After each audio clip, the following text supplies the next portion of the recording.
सबसे पहले तो भारतीय जनता पार्टी के लोगों को जीत मिली है, उन्हें बधाई। और आशा करता हूं कि जो जनादेश दिल्ली की जनता ने उन्हें दिया है उसकी वो प्रतिपूर्ति करेंगे और वे सब आम आदमी पार्टी के लाखों करोड़ों कार्यकर्ता जो अन्ना आंदोलन से आए, जिनके बहुत ही निश्चल निष्पाप और बड़े भारत की राजनीति को बदलने के सपने की हत्या एक निर्लज्ज, नीच, मित्रहंता, आत्ममुग्ध और चरित्रहीन व्यक्ति ने की, उसके प्रति तो क्या संवेदना। दिल्ली को उससे मुक्ति मिली और मैं ये जानता हूँ कि अब जो आम आदमी पार्टी में लोग बच गए थे सत्ता के लोभ में, लालच में, पदों के लिए, उस पैसे के चक्कर में, वे सब भी अब वापस जाएंगे, लौटेंगे, कुछ अपने व्यवसायों में लौटेंगे, कुछ पार्टियों में चले जाएंगे और पतन यहाँ से प्रारंभ हुआ है उन लोगों का। मेरे लिए कोई प्रसन्नता का और दुख का विषय नहीं है, मैं बीच में खड़ा हूँ। प्रसन्नता इस बात की है कि करोड़ों लोगों ने आशा लगाई थी, करोड़ों लोग अपनी नौकरियां छोड़ के आए थे, व्यवसाय छोड़ के आए थे, दुश्मनियां ली थी लोगों ने, उन सब की हत्या एक आत्ममुग्ध आदमी ने, एक चरित्रहीन आदमी ने अपनी निजी महत्वाकांक्षाओं की पूर्ति के लिए की। उसको दंड मिला, ईश्वरीय विधान से दंड मिला। प्रसन्नता इस बात की भी है कि न्याय हुआ।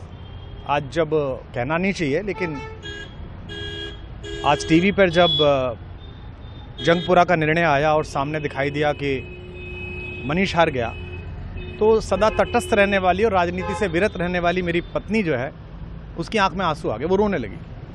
क्योंकि उसी से उसने ये कहा था कि अभी तो है ताकत, और उसने कहा था भैया ताकत सदा तो नहीं रहती। तो ये अहंकार आशा करता हूँ अगले लोग नहीं करेंगे, जो बाकी दल है वो नहीं करेंगे, इससे सबक लेंगे। और दिल्ली के नागरिकों को मैं अच्छे शासन के लिए बधाई देता हूँ। अब भारतीय जनता पार्टी अपने नेतृत्व में सरकार बनाकर दिल्ली के जो दुख थे पिछले 10 वर्ष के, उन्हें दूर करे। और आम आदमी पार्टी के समस्त कार्यकर्ताओं को कहता हूं कि आपने जिस किसी भी लोभ लालच में, सब कुछ जानते हुए एक ऐसे व्यक्ति के समर्थन में काम किया जिसने अपने मित्रों की पीठ में झुरा घोंपा, गुरु को धोखा दिया, अपने साथ कंधे से कंधा मिला के लड़ने वाली महिलाओं को अपने घर ला के पिटवाया, अपनी निजी सुख और साधन के लिए जनता का पैसा खर्च किया, अब उससे आशा लगानी छोड़ें, अब बाहर निकलें, अपना अपना जीवन देखें। मुझे राघवेंद्र सरकार राम की कृपा मिली, जिनका ये घर है, जिनकी कृपा से मैं यहाँ खड़ा हूँ। मुझ पर कृष्ण कृपा हुई कि मैं इस निर्लज्ज सर्कस से बाहर आ सका। मैं उन सब से भी अच्छे भविष्य की कामना करता हूँ कि वो कोई गंदगी ना फैलाएं कहीं भी, वो लौट जाएं अपने शिविरों में।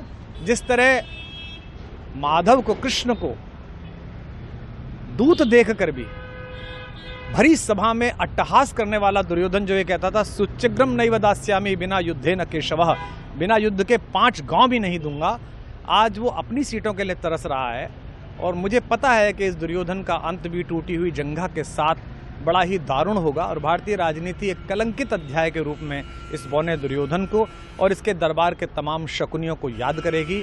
मैं उनकी मुक्ति की कामना करता हूं कि ईश्वर उन्हें इस दुख से बाहर निकाले और समस्त लोगों को बधाई देता हूं कि चलिए अंततः न्याय हुआ। सर, बात करें दिल्ली के चुनाव या यूपी के उपचुनाव मिल्कीपुर को लेकर, चुनाव आयोग पर तमाम तरह के आरोप लगाए जा रहे हैं। अखिलेश यादव जी ने कल कहा कि वहाँ उपचुनाव में मिल्कीपुर, ये राजनीतिक विषय है, इस पर मैं राजनीतिक कार्यकर्ता नहीं हूँ, तो इस पर मेरी टिप्पणी शोभनीय नहीं है, वो आपस में सब जाने।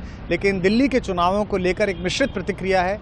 दुख है कि अन्ना आंदोलन से एक ऊर्जा जो पैदा हुई थी, जिससे देश में एक सकारात्मक बदलाव हो सकता था, एक वैकल्पिक राजनीति हो सकती थी, उसकी हत्या एक अहंकारी आदमी ने, एक आत्ममुग्ध और असुरक्षित आदमी ने कर दी।